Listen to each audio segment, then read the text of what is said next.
Hello world! Today I've got for you another episode in the 3 Looks 1 Palette series featuring this guy.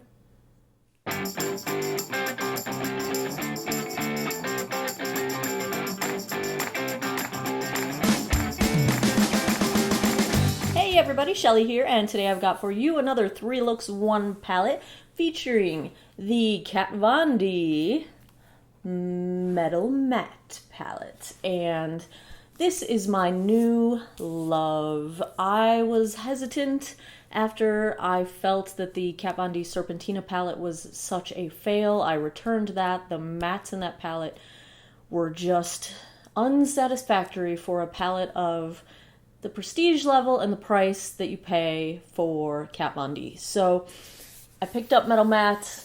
I am in love. I have put together 3 different looks for you using this palette, and let me just show you what we've got going on because, girl, it's pretty. So I've got one look that's going to take advantage of these purple shades. I've got an all matte look that's going to take advantage of some of the blues, and then I've got the look I've got right now, which is a golden brown coppery kind of thing going on. So I've got a combination of some metals and some mattes, and we're going to take a look at this palette and see what we can do with it. So if you would like to get some ideas on different looks you can put together with the Kat Von D Metal Matte palette, keep on watching. Here we go with look number 1. This is the sort of purpley pink of the bunch, and admittedly my favorite. This palette is a whole lot of fun. Today I'm trying out the shadow shields for the first time.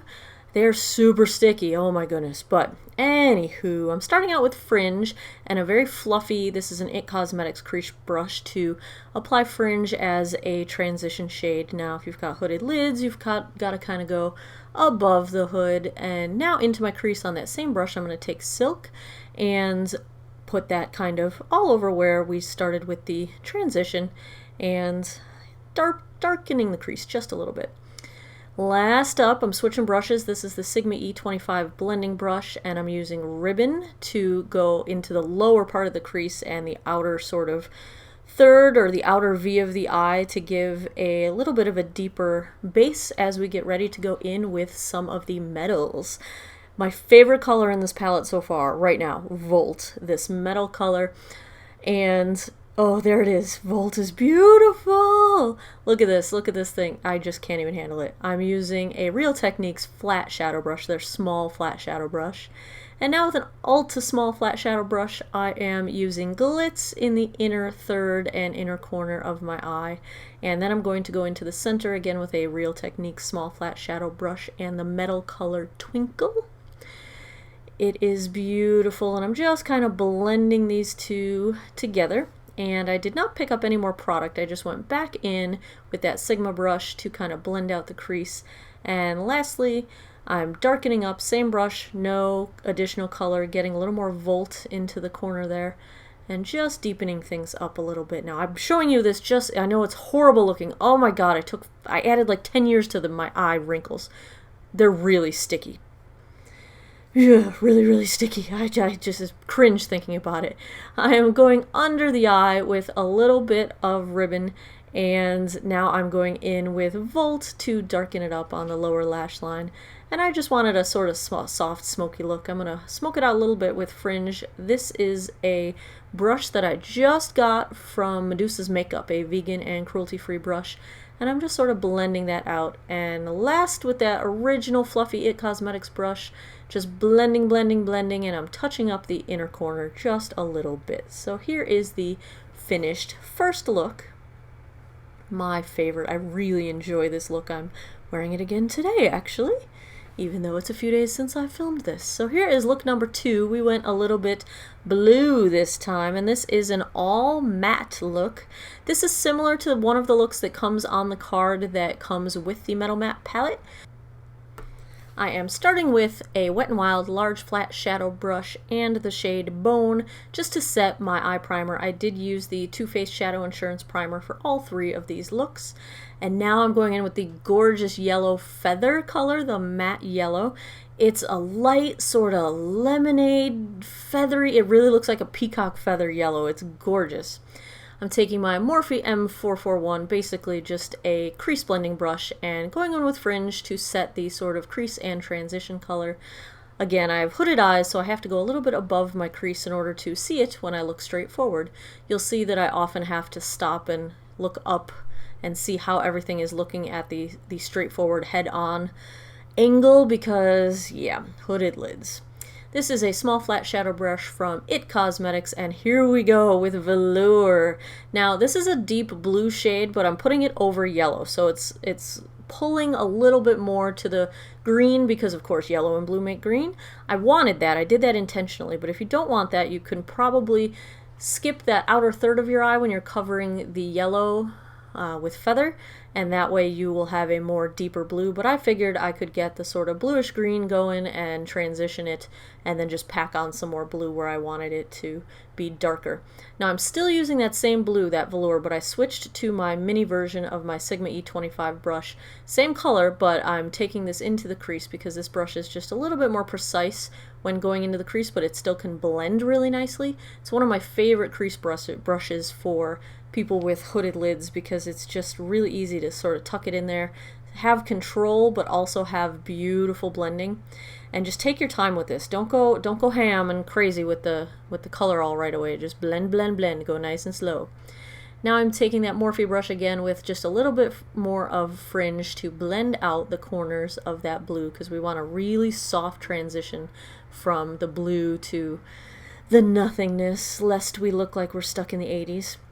Just going back in, no additional product, but a little bit more blending with feather, and then I did add a tiny bit more product right here just to get the blending going. This is an IT Cosmetics pencil smudger brush, and I'm going back in with the blue, the velour, and we're taking that down on the lower lash line. Don't know what I was looking at right there, but we're smudging this under the lower lash line. My apologies for the focus issues. That's why I kept looking at the camera. I could tell it was not focusing correctly. But we're taking that under the lower lash line, and I did want to meet it up with the sort of V in the outer V there. And now I'm just taking the same brush that I'd used earlier in my crease with the blue and just a tiny bit of fringe on that brush to sort of blur that out. Now I thought the outer edge needed a tiny bit more color, and so I went in with Stone, that dark gray, and I just wanted a little more dimension and depth in the outer corner of the eye. Now I've got Kat Von D's tattoo liner, and I'm going to show you the process because the struggle is real. I have so much trouble with winged liner because, again, I have hooded eyes, very deep creases, and my crease comes down quite far. So when I make my wings, if I make them the way everybody else makes them on the YouTubes, they drag my eyes down, and I'm still in the process of sort of perfecting what my 40 plus wing looks like. It changed in the last few years. I've been wearing winged liner every day of my life since I was like 16 years old. So the fact that I can't do my wings the way I've always done them in the past is really traumatic for me. But I basically try to just tone it down a little bit and get away with as much as I can. So there you go. That's what the 40 plus mild wing looks like these days. Now I'm going to tightline with my favorite 24/7 Waterline by Urban Decay. It is my absolute favorite for tightlining. I feel like my eyes do not look finished unless I do this step. Must do. Oh, the struggle is real! The struggle is real! Poke myself in the eye with my IT Cosmetics Superhero Mascara. And the other piece of the struggle here is that I lost my eyelash curler. I don't know where it went, and so my lashes kind of just stick straight out in front of my face instead of going up nicely. But, I have since purchased a new eyelash curler, and hopefully everything is gonna be okay.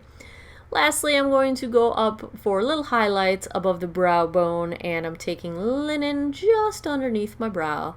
And here is the finished look number 2, sort of a blue peacock kind of looking thing. I really like it. The 80s kid in me is just so happy that blue is back. For this third look, I really just wanted something that I could wear my Urban Decay 1993 lipstick with because, you know, 90s. So I'm starting with my fluffy brush and putting Suede as my transition color and just going ham with that. We're going to use that like for crease and transition.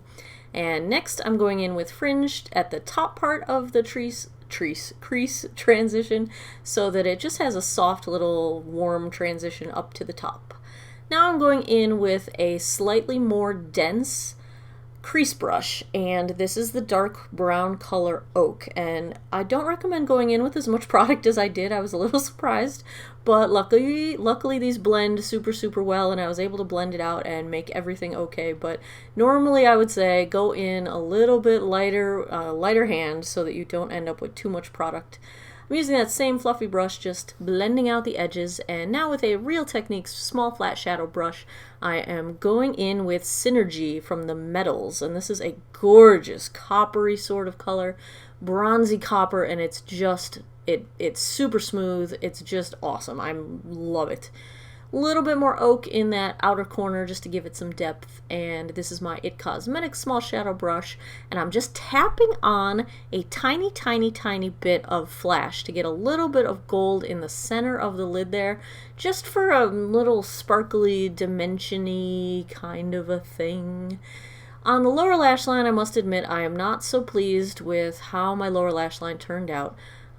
I went a little too heavy with the brown and I did not smoke it out quite enough, but this is a combination of Oak and the Synergy colors, and then at the very end I did a sort of a halo thing and took a little bit of flash into the center, and I just really needed to smoke that out with the matte shade just a little bit more, but you can learn from my mistakes, and there you have it. And again, I'm going to show you this another take on my winged liner. This is kind of the winged liner I do when I'm trying to be subtle about my winged liner.